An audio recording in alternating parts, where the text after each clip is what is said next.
Hi ನಮಸ್ತೆ ಸ್ನೇಹಿತರೆ, ಎಲ್ರಿಗೂ ಕೂಡ ಮತ್ತೊಮ್ಮೆ ನಿಮ್ಮ ಯೂಟ್ಯೂಬ್ ಚಾನಲ್ಗೆ ಪ್ರೀತಿಯ ಸ್ವಾಗತ. ಕಳೆದ 2 ದಿನಗಳಿಂದ ಯಾವುದೇ ಮಾಹಿತಿಯನ್ನ ಹಂಚ್ಕೊಂಡಿಲ್ಲ, ಸೊ ಅದಕ್ಕಾಗಿ ಇವತ್ತು ವಿಡಿಯೋ ಮಾಡ್ತಾ ಇರೋದು. ಅಂಡ್ ಇವತ್ತು ಮಧ್ಯಪ್ರದೇಶ್ ರಿಸರ್ವೇಶನ್ ಕೇಸ್ದು ಕೋರ್ಟ್ ಹಿಯರಿಂಗ್ ಇದೆ. ಸೊ ಅದು ಕೂಡ ನಡೀತಾ ಇದೆ. ಆಲ್ಮೋಸ್ಟ್ ಇವತ್ತು ಅಂತಿಮ ಒಂದು ಅಂದ್ರೆ ತೀರ್ಪು ಬರುವಂಥದ್ದು ಅಥವಾ ಆಗುವಂಥ ಸಾಧ್ಯತೆಗಳು ಕಡಿಮೆ ಇದೆ. ಸೊ ಅದು ಓಕೆ, ಅದ್ರ ಬಗ್ಗೆ ತಿಳಿಸ್ತೀನಿ. ಅಂಡ್ ಇನ್ನೊಂದು KPSC ಮತ್ತು KE ಇಂದ ಹಲವಾರು ರಿಕ್ರೂಟ್ಮೆಂಟ್ಗಳು ಆಗೋದಿದೆ. ಸೊ ಈ 12ನೇ ತಾರೀಕು ಕೋರ್ಟ್ ಕೊಡುವಂತ ಆದೇಶ ಅಂದ್ರೆ ಅವಕಾಶ ಕೊಡೋದ್ರ ಮೇಲೆ ಈ ನೇಮಕಾತಿಗಳ ಭವಿಷ್ಯ ನಿಂತಿದೆ. ಅಂಡ್ ಯಾರೆಲ್ಲ ನೋಡಿ, ಎಸ್ಪೆಷಲಿ SD FD ಬೇರೆ ಬೇರೆ ಹುದ್ದೆಗಳ ನೇಮಕಾತಿಗೆ ಕಾಯ್ತಾ ಇದ್ದೀರಾ, ತಡ ಮಾಡೋದು ಬೇಡ, ನಿಮ್ಮ ತಯಾರಿಯನ್ನ ಮಾಡ್ಕೊಳ್ಳಿ. ಅಂಡ್ KE ಇಂದ VO ರೆಕ್ರೂಟ್ಮೆಂಟ್ ಕೂಡ, ವಿಲೇಜ್ ಅಕೌಂಟೆಂಟ್ ರೆಕ್ರೂಟ್ಮೆಂಟ್ ಕೂಡ ಆಗುವಂತ ಸಾಧ್ಯತೆ ಹೆಚ್ಚಿದೆ.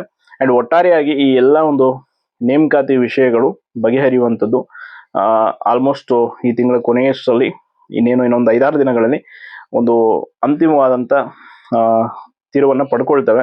ಅಂಡ್ ಫೆಬ್ರವರಿ 12ನೇ ತಾರೀಕು ಕೋರ್ಟ್ ಕೇಸ್ ವಿಚಾರದಲ್ಲಿ ಸ್ವಲ್ಪ ಜನ ಏನು ಅಂತಂದ್ರೆ, ಮತ್ತೆ ಕೇಸ್ ಏನಾದ್ರು ಡೇಟ್ ಕೊಟ್ರೆ ಹೆಂಗೆ, ಅಂದ್ರೆ ಪೋಸ್ಟ್ಪೋನ್ ಆದ್ರೆ ಹೆಂಗೆ ಅಂತೆಲ್ಲ ಕೇಳ್ತಾ ಇದ್ರಿ. ನೋಡಿ, ಸರ್ಕಾರ ಈಗಾಗಲೇ ಒಂದಿಷ್ಟು ಹುದ್ದೆಗಳ ಭರ್ತಿ ಅವಶ್ಯಕತೆ ಇದೆ, ಅನಿವಾರ್ಯ ಇದೆ ಅಂತೇಳಿ ಅರ್ಜಿಯಲ್ಲಿ ನಮೂದಿಸಿ ಒಂದಿಷ್ಟು ಮಾಹಿತಿಯನ್ನ ಹಾಕಿರುವಂಥದ್ದು ಈಗ ನಮಗೆ ಗೊತ್ತಿರುವಂಥದ್ದು.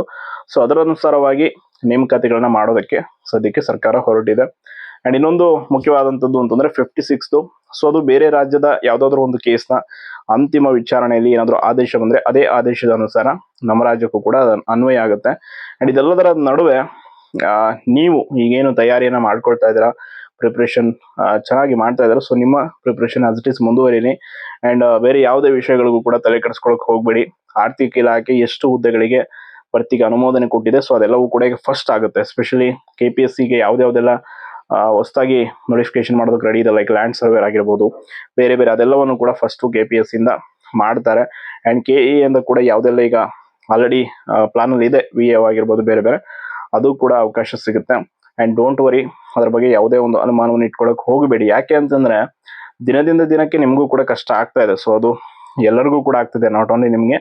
ರಾಜ್ಯದಲ್ಲಿರುವಂತ ಲಕ್ಷಾಂತರ ಜನ ಆಸ್ಪಿರೆಂಟ್ಸ್ಗೆ ಈ ಸಮಸ್ಯೆ ಆಗ್ತಾ ಇದೆ. ಏನು ಅಂತಂದ್ರೆ ಕೋರ್ಟ್ ಅಲ್ಲಿ ಕೇಸ್ ನಡೀತಾ ಇರುವಂತದ್ದು, ವಿಚಾರಣೆಗಳ ಮುಂದೂಡಿಕೆ ಆಗ್ತಾ ಇರುವಂತದ್ದು, ಈ ಕಡೆ ಸರ್ಕಾರದಿಂದಲೂ ಕೂಡ ಸಕಾರಾತ್ಮಕವಾಗಿ ಸ್ಪಂದನೆ ಇಲ್ಲದೆ ಇರುವಂತದ್ದು, ಒಳ ಮೀಸಲಾತಿ, ಇವೆಲ್ಲ ಸಮಸ್ಯೆಗಳ ನಡುವೆ ನೀವು ಕೂಡ ಕುಗ್ಗಿ ಹೋಗಿದ್ದೀರಾ.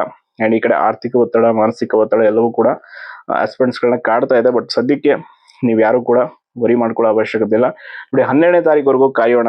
ಸೊ ಅದಾದ್ಮೇಲೆ ಕೂಡ ಕೋರ್ಟು ಏನಾದ್ರು ಅವಕಾಶ ಕೊಟ್ಟಿಲ್ಲ, ಸರ್ಕಾರ 56 ಮೇಲೆ ಮಾಡ್ತೀವಿ ಅಂತ ಪಟ್ಟು ಹಿಡ್ಕೊಂಡ್ರೆ 50% ಮೇಲೆ ನೇಮಕಾತಿ ಮಾಡೋದಕ್ಕೆ ಸರ್ಕಾರಕ್ಕೆ ಒತ್ತಾಯಿಸಿ ಒಂದು ಹೋರಾಟವನ್ನು ಹಮ್ಮಿಕೊಳ್ಬೇಕು ಅಂತೇಳಿ ಈಗಾಗಲೇ ನಿಮ್ಗೆ ಗೊತ್ತಿದೆ.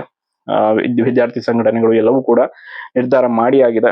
ಸೊ ಇನ್ ಕೇಸ್ ಇದು ಆಗಿಲ್ಲ, ಪಾಸಿಬಲ್ ಇಲ್ಲ ಅಂದ್ರೆ ದೊಡ್ಡ ಮಟ್ಟದ ಒಂದು ಹೋರಾಟವನ್ನು ಕೂಡ ರಾಜ್ಯಾದ್ಯಂತ ಎಲ್ಲ ಆಸ್ಪಿರೆಂಟ್ಸ್ಗಳು ಸೇರಿ ಮಾಡಬೇಕಾಗುತ್ತೆ. ಸೊ ಅದು ಅನಿವಾರ್ಯ ಆಗಿದೆ. ಸದ್ಯದ ಪರಿಸ್ಥಿತಿಯಲ್ಲಿ ಸರ್ಕಾರ ವಿದ್ಯಾರ್ಥಿಗಳ ಮಾತನ್ನ ಕೇಳಿಲ್ಲ ಅಂತಂದ್ರೆ ಹೋರಾಟ ಒಂದೇ ಅನಿವಾರ್ಯ. ಯಾಕೆ ಅಂತಂದ್ರೆ ಈಗ ಕೋರ್ಟ್ ಅಲ್ಲಿ ಕೇಸ್ ಇರೋದ್ರಿಂದ ಸೊ ಸದ್ಯದ ಮಟ್ಟಿಗೆ ನಾವು ಕಾಯ್ಬೇಕಾಗತ್ತೆ. ನಾವು ಹೋರಾಟ ಮಾಡಿದ್ರು ಕೂಡ ಅದರ ಪಾಸಿಟಿವ್ ಇಂಪ್ಯಾಕ್ಟ್ ಬೀಳಲ್ಲ. ಬಟ್ ಕೋರ್ಟ್ ಅವಕಾಶ ಕೊಟ್ಟರು ಕೂಡ ಇವ್ರು ಮಾಡಿಲ್ಲ ಅಂದ್ರೆ ಆಗ ಸರ್ಕಾರದ ತಪ್ಪನ್ನ ನಾವು ಎತ್ತಿ ತೋರಿಸುವಂತ ಚಾನ್ಸ್ ಸಿಗುತ್ತೆ. ಅಂಡ್ ಎಲ್ಲದಕ್ಕಿಂತ ಹೆಚ್ಚಾಗಿ ಇನ್ನೊಂದು UGC ಆಕ್ಟ್ ಬಗ್ಗೆ ಈಗ ಎಲ್ಲಾ ಕಡೆ ಚರ್ಚೆ ನಡೀತಾ ಇದೆ. ಸೊ ತುಂಬಾ ಅಂದ್ರೆ ತುಂಬಾ ಚರ್ಚೆ. ಸೊ ಅದೇನು ಎತ್ತ ಅನ್ನೋದ್ರ ಬಗ್ಗೆ ತುಂಬಾ ಜನ ಈಗಾಗಲೇ ಸೋಷಿಯಲ್ ಮೀಡಿಯಾದಲ್ಲಿ, ಯೂಟ್ಯೂಬ್ ಅಲ್ಲಿ, ಇನ್ಸ್ಟಾಲ್ ನೋಡಿರ್ತೀರಾ. ನೋಡಿ, ಇಷ್ಟೇ, ಅದು ಸಿಂಪಲ್ ಆಗಿ ವಿಶ್ವವಿದ್ಯಾಲಯಗಳ ಮಟ್ಟದಲ್ಲಿ ಒಂದು ಸಮಾನತೆಯನ್ನು ತರೋದಕ್ಕೆ ಇಕ್ವಿಟಿ ಕಮಿಟಿಗಳನ್ನ ಫಾರ್ಮ್ ಮಾಡಿ ಮಾಡ್ತಾ ಇದ್ದಾರೆ. ಬಟ್ ಅದರಲ್ಲಿ ಪರಿಪೂರ್ಣವಾಗಿ ಏನಾಗುತ್ತೆ, ಏನ್ ಬಿಡುತ್ತದ್ರಿಂದ ಎಫೆಕ್ಟ್ ಏನು ಅನ್ನೋದನ್ನ ಅಡ್ವಾನ್ಸ್ ಪ್ರಿಡಿಕ್ಷನ್ ಮಾಡಿ ಕೆಲವರು ಬೇರೆ ಬೇರೆ ರೀತಿಯಾಗಿ ಅವರ ಅಭಿಪ್ರಾಯಗಳನ್ನ ವ್ಯಕ್ತಪಡಿಸ್ತಾ ಇದ್ದಾರೆ. ಸೊ ಅದ್ರ ಬಗ್ಗೆ ನಾನು ಕೂಡ ಸಂಜೆ ಒಂದು ಮಾಹಿತಿಯನ್ನು ತಿಳಿಸ್ತೀನಿ ಅಂತ ಹೇಳ್ತಾ ಧನ್ಯವಾದ.